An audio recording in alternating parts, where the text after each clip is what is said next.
Good morning. Welcome back. You're back. I'm back. We're doing this. Here's the latest update on Project Redleaf, building the Sugar Shack Nature Center and Family Pavilion 3000. Let's go check out the latest and greatest of what lies behind me here. Well, I was going to say that all the snow melted, but last night we got, I don't know, maybe an inch, maybe 2 inches of snow. It looks more like an inch. And so all my wood is covered again. I got to clear out the project site. But I have some good news. I got 3 walls, and I am told by experts in order to build this building, I need 4 walls. So today, I'm going to clear off the snow and finish framing out the final wall, which is the most complicated wall. Why is it the most complicated wall? Because it's the longest, just over 22 feet, and it has 3 headers.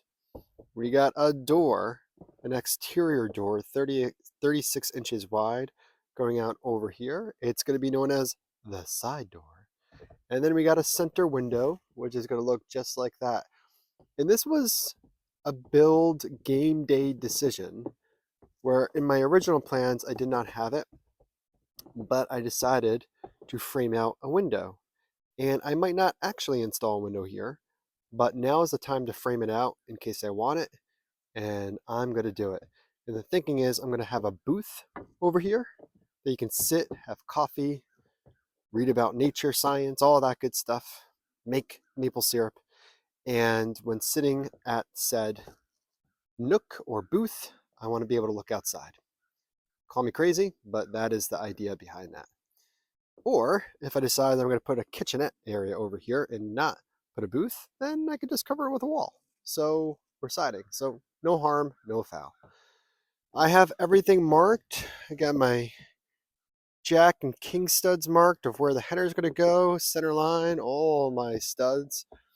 I got my studs cut, even though they're covered in snow. I just got to lay it all out and clear off the snow and get to it. I also have my center beam ready to go. So what's going to happen, or center post I should say, what's going to happen is order of operations, get this wall framed up, lift it up, installed. Then I'm going to need to square and get everything plumb for the walls. I'm a little rusty on that, so that's going to take me a minute. I'm going to need to put braces to hold everything in place. Once everything is square and plumb and perfect-ish, remember this is a sugar shack, so ish is a key word. Once everything is good like that, then I'm going to put on the siding. And the siding is a T111 plywood.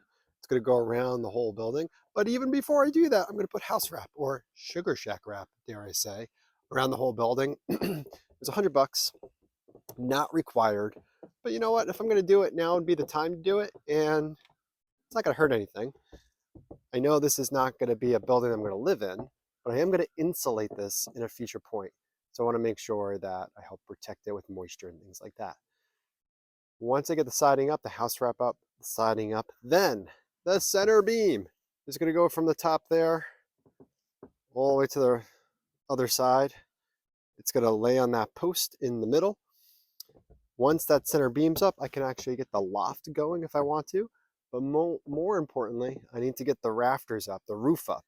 I'm told you need a roof over this thing, so got to get that going. I'm at the point where I don't know if I'm going to have enough time to finish this project before starting the sugaring season. So we'll have to see. This wall came out pretty good. The other walls, I have a double top plate. This wall, I started on the double top plate, got to finish it. But I'm excited, and the project is coming along pretty well. The fear that I have is I have a lot of work left to finish this project. Sugar season is starting in just a few weeks, where in some cases in Connecticut, people have already started tapping their trees. I kind of want to start tapping my trees now, but I know it's good to wait. And my goal is to start tapping trees around the second week of February. That's just around the corner.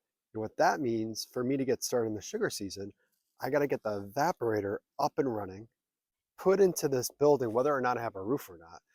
Once I move the evaporator, I'm not moving again. It's heavy. And I got to brick it, which means I have these fire bricks in there that I have to take out because I took them out from last season, put them back in the right order, and then put cement in there to get them all perfect and safe. Once I cement it in, it's not moving. It's there forever. At least that's my goal. And then I can get started on making syrup. But after that, I got to get all the buckets out there. I got to get the lines out there. There's a lot of work in front of me for that. There's a lot of work in front of me for this project. So the question is, can I finish this and get ready for the maple syrup season? Or do I need to pause on this, get it to where it needs to go, put the evaporator in place, brick it, fire brick it, and then get started?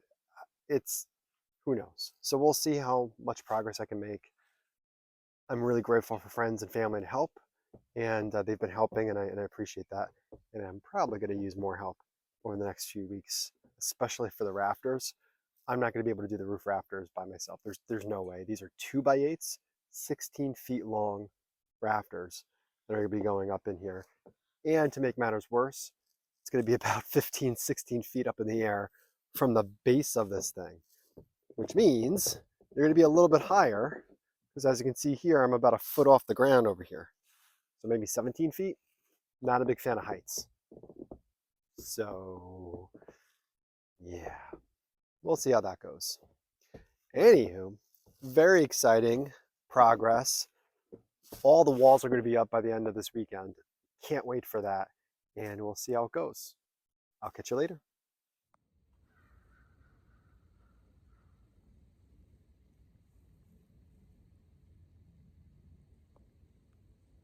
2, 3.